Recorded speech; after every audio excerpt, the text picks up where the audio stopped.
Olá, pessoal! Aqui é Daniela que vos fala, diretamente do canal da Cigana Jade. Então, hoje a gente vai comentar, vou trazer um ponto de vista, né, sobre Jesus no caminho de sua iniciação até o cumprimento de sua missão.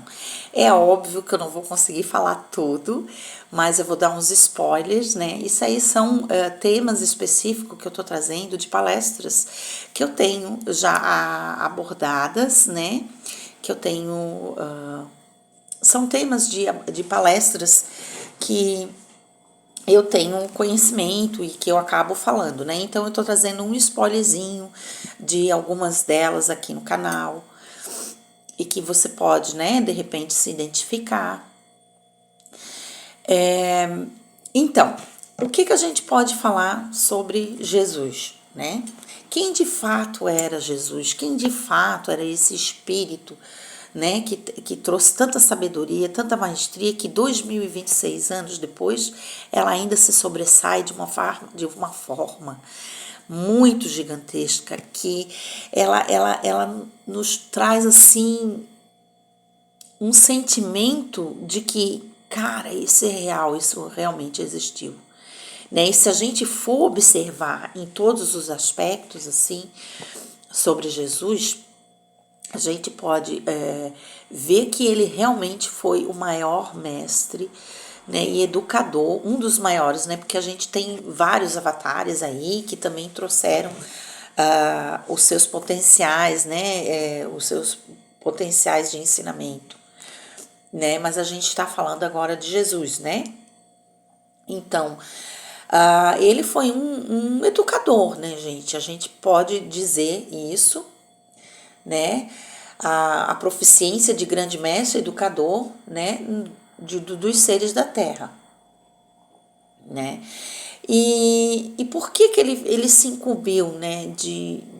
Sei lá, de vir aqui para a Terra? Por quê? Por que será, né? Que ele quis vir, né? Todo mundo fala do grande Joshua, mas que ele era um Deus vivo, que ele foi diagnosticado em milênios, que até hoje algumas religiões ainda acreditam que ele vai vir, outros acreditam, como alguns, como vamos dizer, os cristãos acreditam que ele já veio, né? E fica, né, a reflexão para que a gente possa saber realmente que a gente possa questionar a jornada dele como ser. Muitas coisas são ainda ocultas, a gente não tem acesso a quem realmente foi Jesus. A gente tem flashbacks, vamos dizer assim, alguns insights, algumas histórias que se encaixam em outras e que acabam fazendo, a gente acaba se identificando com aquela história, né? Através da Bíblia, as pessoas interpretam suas verdades, e isso é fato, né? É uma coisa muito individual de cada um, né? E mesmo que ela seja terceirizada, essa luz ela ainda é acionada, né? E ela projeta um verdadeiro sentido na posição em que a gente se encontra. Por mais que a Bíblia, a gente percebe que ela está sendo terceirizada, o que eu quero dizer isso? Com as informações que vêm de religiões para religiões. Mas uma é certa, né? Que ele veio, né? Que ele tá aí. Aí, conforme ele pregou, a forma como ele pregou, eu vou observar de um jeito, eu vou trazer essa experiência para mim de outra forma, né? Isso é uma atitude natural e individual de cada religião. Não é nem de cada pessoa. De cada pessoa é quando ela se torna espiritualista, eu acredito. Que ela vai ver Jesus de uma forma muito individual. Ela vai trazer as experiências de Jesus de uma forma assim muito dela, que é o que eu estou abordando aqui com vocês, né? A chegada dele já começa, né? Que muitas vezes ali o pessoal tem essa analogia de que, porque o Espírito chegou lá na Maria. Eu acho que eu já até comentei aqui, tem, acho que alguma informação ali de que e colocou lá, a estrelinha veio e brilhou, e aí Maria ficou grávida. Então já começa aí a ter uma fantasia no qual, porque a Bíblia, ela fala em alegorias, né? Ela fala em parábolas, ela nos conta de forma assim muito complexa. Então, que realmente tem que ser analisado. Então, a gente tem que observar que Jesus veio para o mundo físico.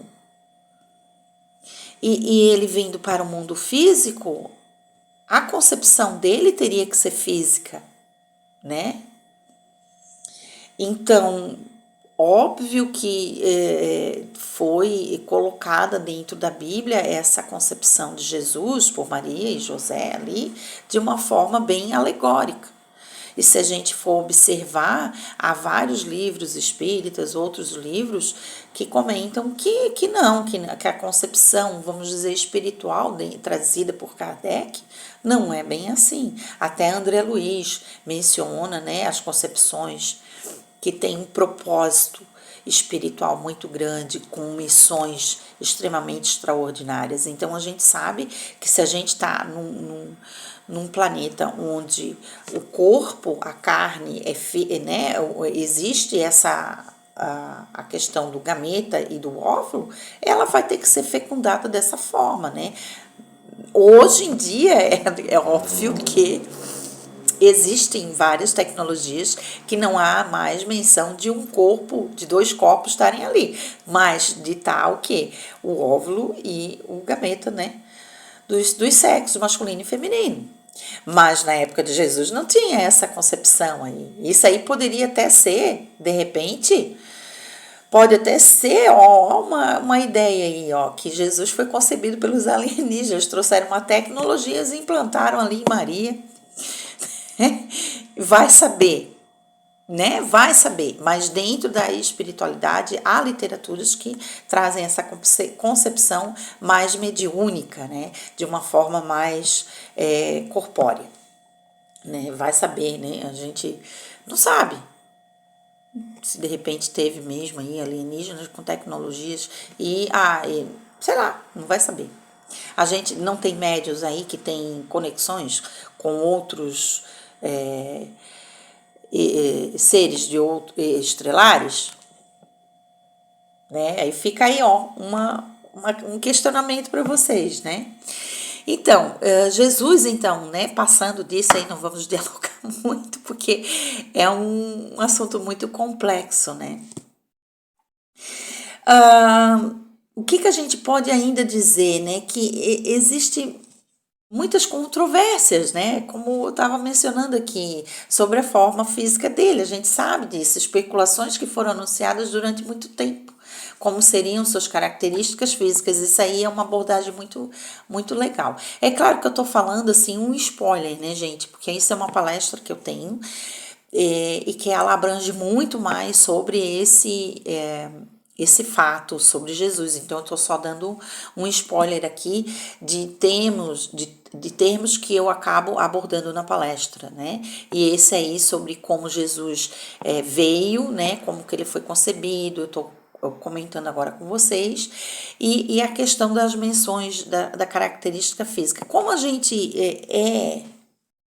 tá nesse planeta físico, a gente vai querer apalpar as coisas, né? A gente vai querer ver. É igual eu tô numa vitrine lá, a gente não consegue pegar, mas a gente quer tocar, a gente põe ali o dedinho na vitrine. Então a gente é muito do toque, a gente ainda precisa vivenciar muito essa questão do toque. E, e visualizar, né? De uma certa forma. Então, dentro dos estudos que eu tive para justamente elaborar essa palestra sobre a forma de Jesus, né, o caminho dele, eu observo pela época e pela. Não tanto pela época, mas por onde ele andou, onde ele nasceu, as características físicas daquele povo, né? É claro que a gente foi remetida a uma imagem de Jesus com o cabelinho, né, assim, olhinho azul, e tem tudo a ver, o olho azul, se a gente for estudar a cromoterapia, a gente vai ver que o azul, ele tem aquela ideia de acalmar, da cura, né?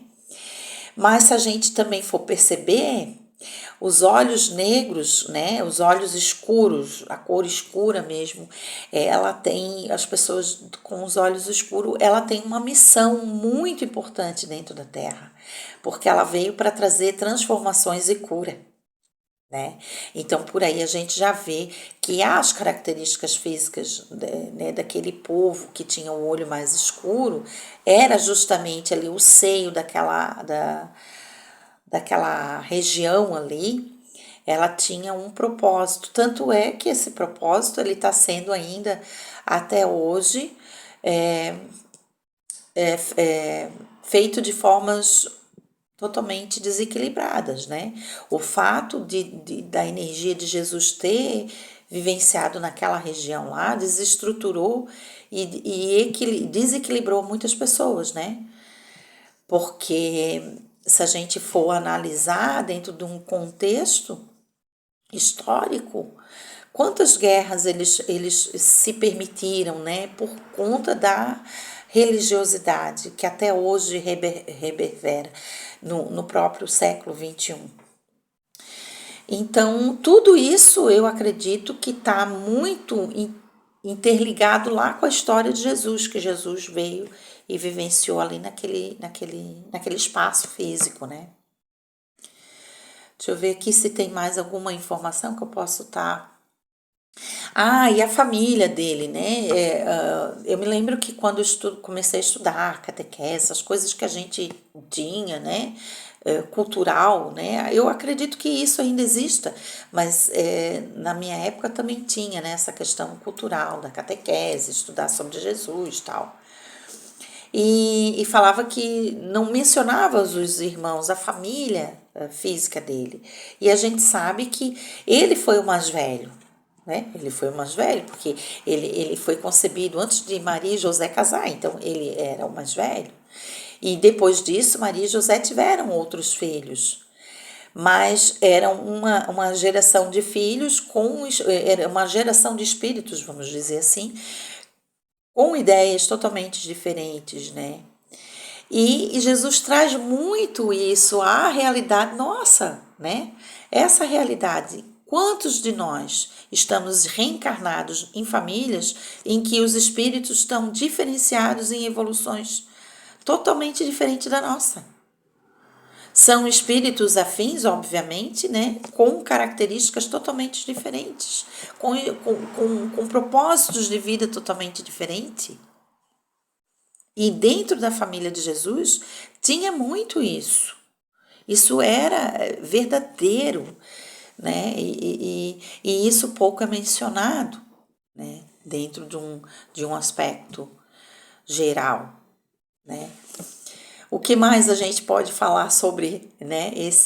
Dar esse spoilerzinho é que é uma grande incógnita, né, em todo esse processo da concepção de Jesus, né, de como ele foi gerado, da forma física dele, de quando que ele realmente nasceu. Então, astrologicamente, eu acho que ele nasceu em março, que ele era pisciano. Bem, mas isso é uma opinião minha, tá, gente? Ah, isso, brincadeiras à parte. Mas, assim, que fique, né, que dê a ideia, né, que possa trazer algum alento, alguma curiosidade para vocês sobre como e quem era Jesus, o que ele fez, né? Eu trouxe aqui só alguns aspectos, mas essa palestra, ela existe, tá? Então, eu só trouxe um spoilerzinho para vocês. E beijo, beijo, beijo para vocês, um forte beijo no coração e namastê.